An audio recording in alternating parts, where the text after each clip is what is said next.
ainda e que vai fazer em nome de Jesus. Aplauda o nosso Deus muito forte.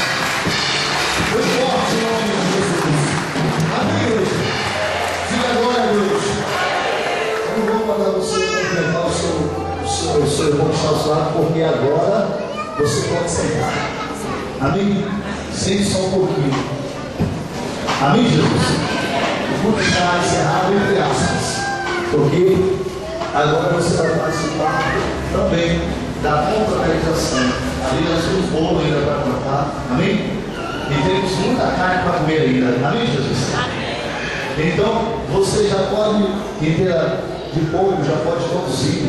Lá no final, não vai ir embora agora não. Tem carne lá, já sabe. Amém? Amém?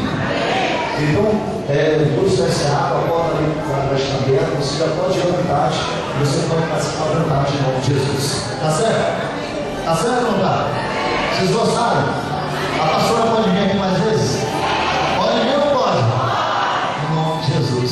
Deus abençoe, tá? Em nome de Cristo. O pedido, faça aí direitinho e você depois entrega para mim, para levar hoje mesmo, que amanhã vai para o Rio, entenda, junto com os pastores, os regionais e o missionário para apresentar a Deus em nome de Jesus. Tá certo? Em nome de Jesus. Então fique à vontade aí em nome de Cristo, tá?